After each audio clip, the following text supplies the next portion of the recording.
Hey, 10-minute daily reality check. Tuesday, June the 20th. Wow. Tuesday, June the 20th. Holy shit, man. We got Tuesday, June. We got John Keegan via satellite. Yo, all the way from New York. Yeah, make sure, John, now that you're all the way from New York, make sure you don't move things around so we hear rustles of paper, because what you're going to share today. Yeah. Do you remember the show Fantasy Island? Yeah, with the plane. Okay. So yeah. There are two types of midgets in this world. I know, maybe it's incorrect. They like to be called little people, whatever. There's Tattoo from Fantasy Island. Okay, may rest in peace, one of my heroes as a kid, because I love the way he worked Mr. Rourke. And then there's something that a lot of you just don't get and understand. A lot of you are dating them. They're called the emotional midgets. Oh shit, emotional midgets. Yeah, well, I've certainly had my share of dating emotional midgets, and I was treating them like they were big people, right? Like the Jolly Green. You actually treated them like they were the Jolly Green. Demented Herb Velacheese. Herb Velacheese is the guy that played Tattoo on Fantasy Island. And when Herb finally died, he killed himself with a shotgun because his emotions were so bad. Hence the term Herb, Tattoo, rest in peace. You are our fucking poster child of the emotional midgets.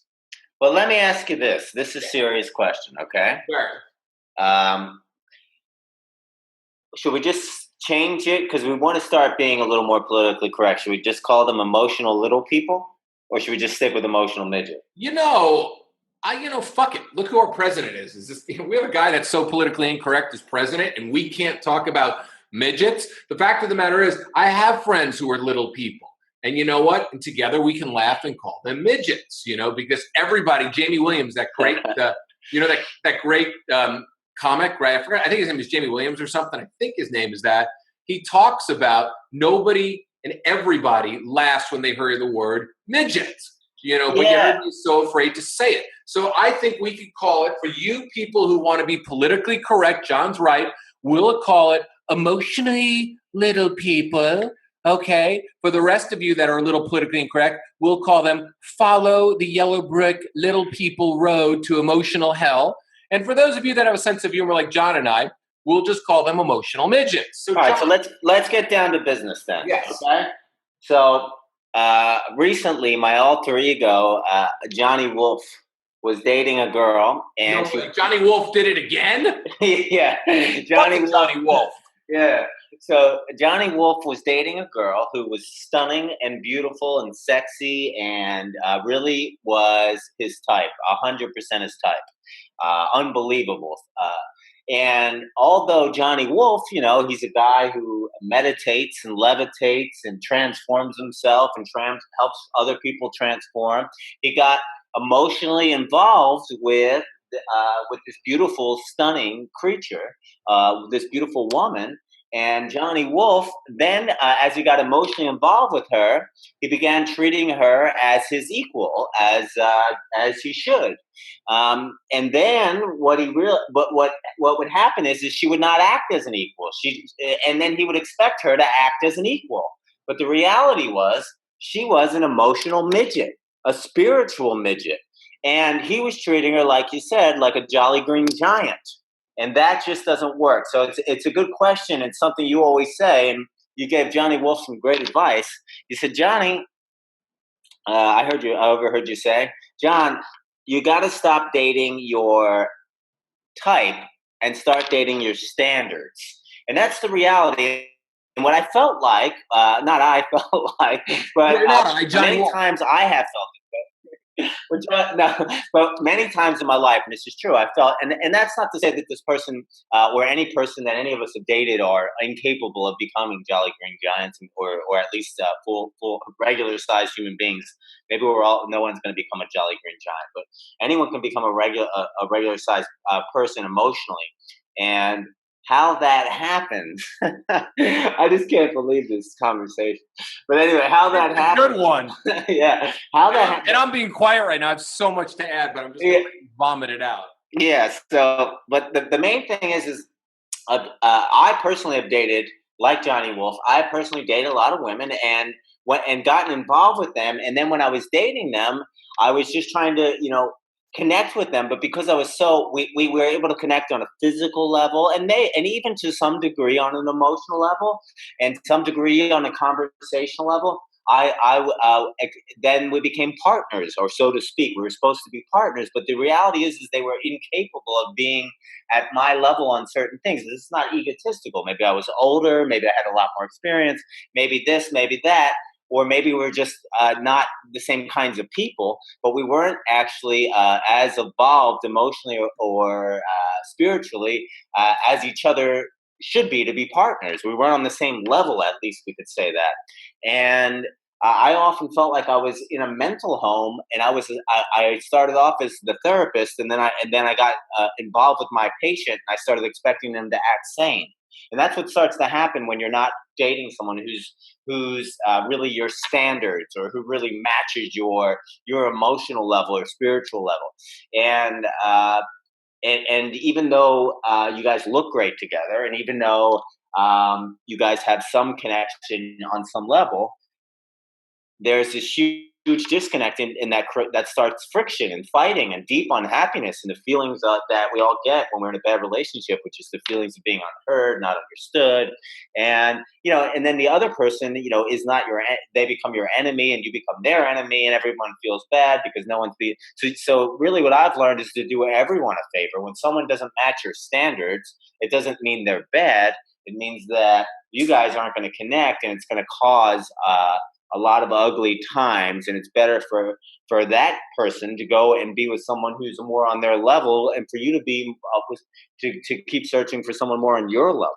What are your thoughts, David? My thoughts on that, are it resonates with me, but there's something here that I really want to share with people.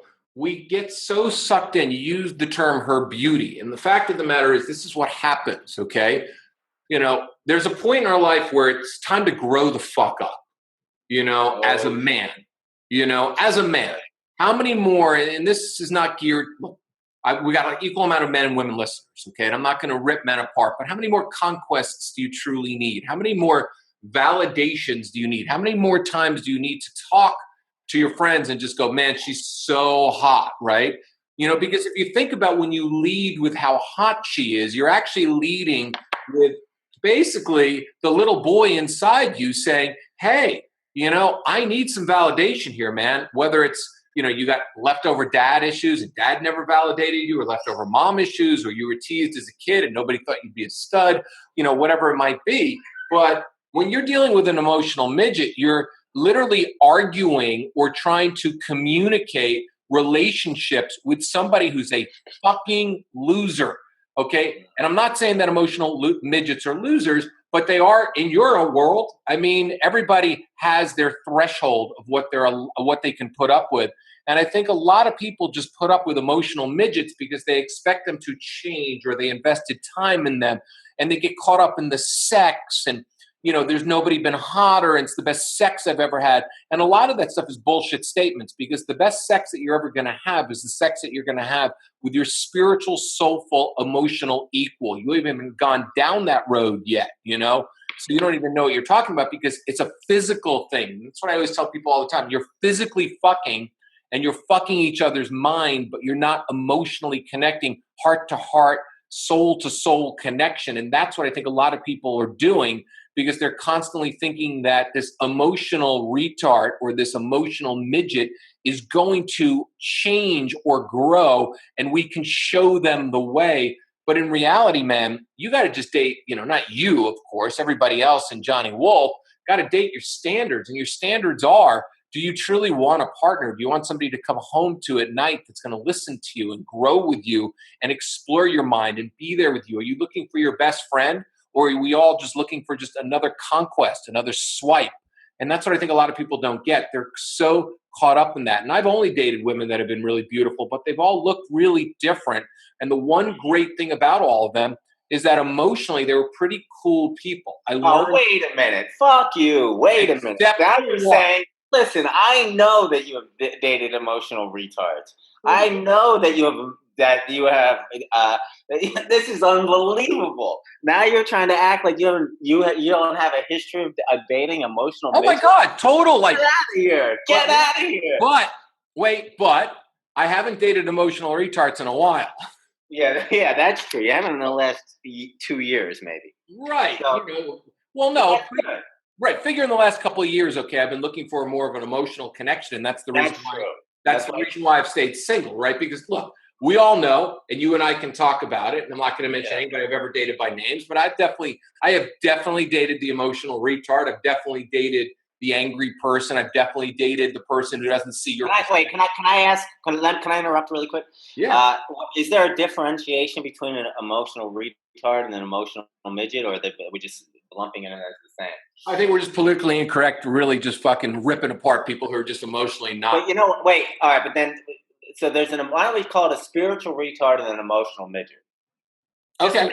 Because it sounds like, it's just, if you were an English major or something, I think you'll agree. It's an emotional midget and a spiritually retarded.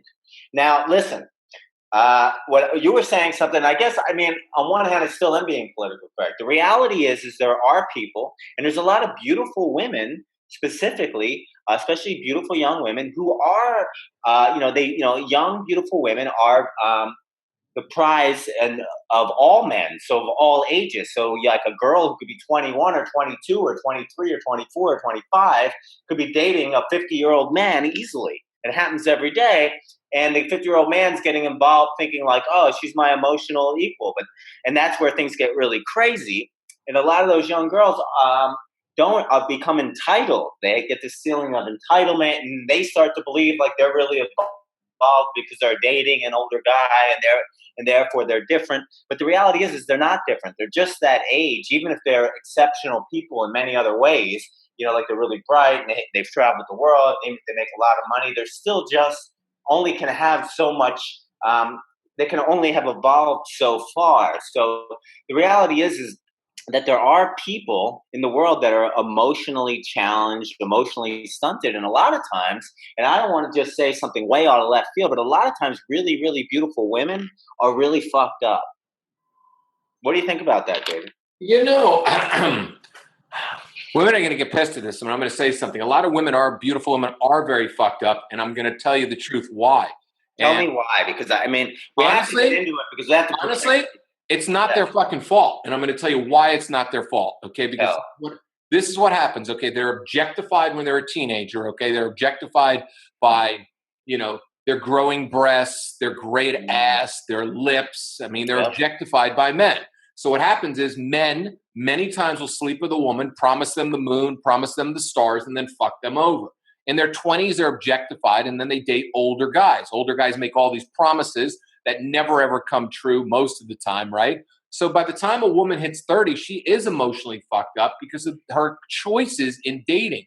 And people can say, men listening can say, well, God, they should just choose better men. The problem is they can't, because they're going through that emotional stage of their life where their choices are not the best choices because they don't know how to filter it out at all. And they're still working through a lot of their old stuff, daddy issues, other issues, mommy issues, relationship issues. We're all working through our things. So I feel for women. Women get really physically, sexually abused by men.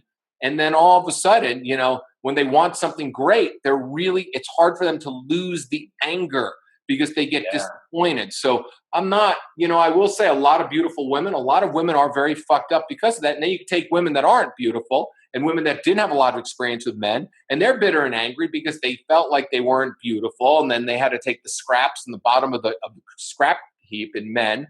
So I think we need to start treating each other better as a culture. We're out of time today, John. We're bringing you back tomorrow, all right? We're going to talk more tomorrow with John Keegan.